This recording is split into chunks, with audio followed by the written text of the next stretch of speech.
بسم اللہ الرحمن الرحیم نحمدہ ونصلی اسلام اور اچھوت اقوام خالق کائنات زمین کے اس 24,000 میل محیط کے عظیم و جسیم کرے کا ایک مقررہ مدت یعنی 24 گھنٹے میں اپنے محور پر ایک مرتبہ گھوم کر اور سال بھر میں ایک مرتبہ سورج کے گرد طواف کر کے باقاعدہ دن رات اور موسموں کا پیدا کرنا اور ہزاروں لاکھوں سال کی مدت گزرنے کے بعد بھی 1 منٹ اور 1 سیکنڈ کا فرق پیدا نہ ہونا، زمین سے 13 لاکھ گنے عظیم الشان اور ہیبت ناک جسامت کے سورج کا بھی زمین ہی کی طرح ایک مقررہ نظام میں جکڑے ہوئے مصروف عمل رہنا، اور سورج سے بھی بڑے بڑے لاتعداد اور روشن ستاروں کا اس غیر محدود فضا میں فرما بردار غلاموں کی طرح طلوع و غروب اور حرکت و سکون میں بے عذر ہونا، سمندروں سے بخارات بن بن کر پانی کا ہوا کے دوش پر سوار ہونا اور بادلوں کا خشک زمین پر برس کر خاک اڑاتے ہوئے میدانوں کو سرسبز بنانا، پہاڑوں میں برف کے ذخیرے فراہم کر کے دریا بہانا اور حیوانات کی زندگی اور حیات کے سامان حسب ضرورت ہر جگہ موجود و مہیا کرنا، نباتات کا مقررہ موسموں پر اگنا، سرسبز ہونا اور مقررہ اوقات میں پھل پھول لانا، مقررہ ملکوں میں مقررہ نباتات و حیوانات کا موجود ہونا، جمادات کے مقابلے میں نباتات کے اندر روح نباتی کا موجود ہونا، نباتات کے مقابلے میں حیوانات کا روح حیوانی اور مختلف قوا سے صاحب فضیلت ہونا، حیوانات میں انسان کا دوسری مخلوقات پر شرف و بزرگی پا کر سب کا مخدوم بننا، یعنی تمام مخلوقات کا مخدوم بننا، مالک بننا اور تمام مخلوق اس کے خادم، اور اس مخدوم کو اختیار و ارادے کا ملنا، اس کے اعضاء و قوا کا ایک حکمت و دانائی کے ساتھ بہتر سے بہتر اور ناقابل اصلاح حالت میں ہونا، عقل ہوش اور علم و عمل کی استعدادوں سے بہرور ہونا، ایسی چیزیں اور ایسی باتیں ہیں کہ ہر ایک انسان اس تمام عظیم الشان اور بانظام کارخانے کو جو اس کے جسم کے ایک ایک عضو بلکہ ایک ایک قطرہ خون اور ایک ایک موئے بدن سے لے کر اس کے چاروں طرف لامحدود فضا میں پھیلا ہوا ہے، دیکھ کر حیران اور ششدر اور ایک مدبر بالارادہ اور صانع عالم خالق کائنات اور قادر و مقتدر ہستی کا اقرار کرنے پر مجبور ہو جاتا ہے۔ یعنی یہ اتنا بڑا نظام دنیا کا، انسان کے اندر خود کا اور دنیا کے باہر عالم میں فلکیات میں کیا کیا ہو رہا ہے، سورج چاند، ان سب کو دیکھ کر کے انسان مجبور ہو جاتا ہے اس بات پر کہ وہ مانے کہ کوئی بنانے والا ہے۔ یہی وجہ ہے کہ کوئی قوم، کوئی گروہ، کوئی نسل اور کوئی جماعت انسانوں میں ایسی نہیں گزری جس نے کسی نہ کسی رنگ میں اللہ، خدا، پرمیشور، گاڈ وغیرہ ناموں سے اس ہستی باری تعالیٰ کا اقرار نہ کیا ہو اور ہمیشہ اس ذات واجب الوجود کو اپنا خالق و مالک نہ مانا ہو، جو شبہ و مثال سے بالاتر اور الفاظ و استعارات سے وراء الورا اور عقل و حواس انسانی کے محدود دائرے سے بیرون اور افزوں ہے۔ اس ذات بے ہمتا سے زیادہ نمایاں اور عیاں کوئی چیز نہیں، اور اس سے زیادہ پوشیدہ و پنہا بھی کوئی چیز نہیں، یعنی وہ ظاہر بھی ہے، باطن بھی ہے، کہنا ہی چاہ رہے ہیں۔ انسان اپنے محدود حواس اور محدود علم سے اس کا احاطہ نہیں کر سکتا، لیکن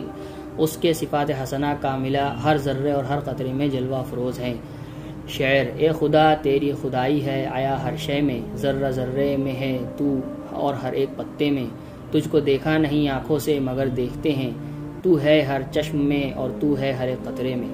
جن لوگوں نے آنکھوں کے ہوتے ہوئے اندھا ہونا پسند کیا اور کانوں کے ہوتے ہوئے بہرے بن گئے، انہوں نے اس پر حکمت اور بانظام کارخانہ عالم کو، جس کا ایک ایک حصہ اور چپا چپا حکمت و دانائی سے لبریز اور ایک مدبر بالارادہ اور قادر و توانا ہستی کے وجود کا ثبوت پیش کر رہا ہے، بے ارادہ اور بے قدرت مادے کی کرشمہ سازی بتا کر خود ہی اپنی حماقت و نابینائی کا ثبوت پیش کر دیا ہے۔ ایسے احمقوں کو نسل انسانی نے کبھی قابل اعتنا سمجھ کر منہ نہیں لگایا، اور اسی لیے ذات باری تعالیٰ کے متعلق اس جگہ کچھ زیادہ کہنے سننے کی ضرورت نہیں۔ نسل انسانی اور مذہب۔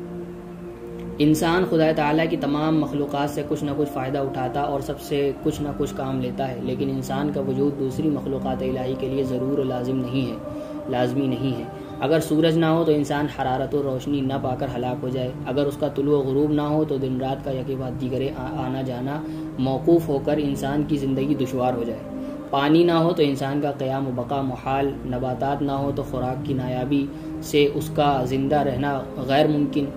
حیوانات نہ ہو تو اس کی بہت سی راحتیں غائب، ہوا نہ ہو تو چند منٹ میں اس کا کام تمام، غرض سب اس کے خادم اور یہ مخدوم ہے۔ انسان نہ ہو تو جمادات، نباتات، حیوانات کسی کو بھی کوئی نقصان و زیان نہیں، بس معلوم ہوا کہ خالق کائنات نے انسان ہی کے لیے تمام چیزیں پیدا کی ہیں اور انسان کو سب کا مخدوم بنا کر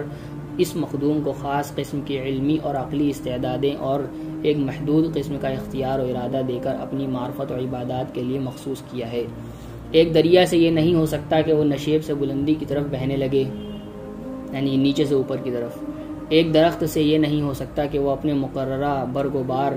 کے علاوہ دوسری قسم کی برگ و بار لائے، یعنی جس طرح وہ پھلتا پھولتا ہے، جو سے پھل لاتا ہے اس کے علاوہ کوئی اور پھل لے آئے۔ ایک گھوڑے یا بیل سے یہ نہیں ہو سکتا کہ گھاس کی جگہ گوشت کھانے لگے، اور شیر سے یہ نہیں ہو سکتا کہ گوشت کی جگہ گھاس سے پیٹ بھرنے لگے۔ غرض سب اپنے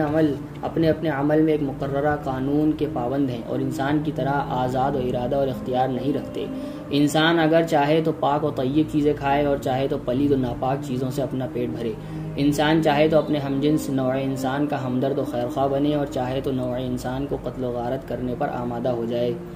انسان اگر چاہے تو اعلیٰ درجے کے خوبصورت مکان بنائے اور ریشم و کتان کے لباس سے اپنے جسم کو ملبوس کرے، اور چاہے تو بھبوت مل کر ننگ دھڑنگ جنگلوں میں رہنا اختیار کرے۔ غرض خدا تعالیٰ کی طرف سے عطا شدہ اختیار و ارادے کی بدولت یہ اپنے اعمال اختیاری و افعال ارادی میں اس طرح مجبور و مقید نہیں ہے جس طرح دوسرے ذی روح مجبور و مقید نظر آتے ہیں۔ اس کے ان افعال و اعمال اختیاری کے لیے یقیناً اس خالق و مالک و قادر و پروردگار ہستی کی طرف سے کسی ہدایت، کسی قانون، کسی آئین، کسی روشنی اور کسی بصیرت و بینائی کا ملنا ضروری تھا۔ یہ کیسے فرض کیا جا سکتا ہے کہ جس خدا نے انسان کو اپنی مخلوقات میں شرف و بزرگی عطا فرمائی، اس کو مخلوقات کا مخدوم اور سب کو اس کا خادم بنایا اور اس میں اعلیٰ استعدادیں رکھیں، وہ انسان کو اس کے اعمال و افعال اختیاری کے لیے کوئی ہدایت اور کوئی روشنی عطا نہ فرما کر اس کو آوارہ و سرگرداں بھٹکنے کے لیے چھوڑ دیتا۔ جس نے اس کو مخلوقات میں شرف و بزرگی عطا کی، اس نے اس کو نیک و بد اور اچھے و برے کی تمیز کے لیے بھی ضرور امر و نواہی سے آگاہ فرمایا اور بتایا کہ ان کاموں کا نتیجہ فلاح و مقصد وری اور ان کاموں کا نتیجہ خسران و زیاں اور تباہی و نامرادی ہے۔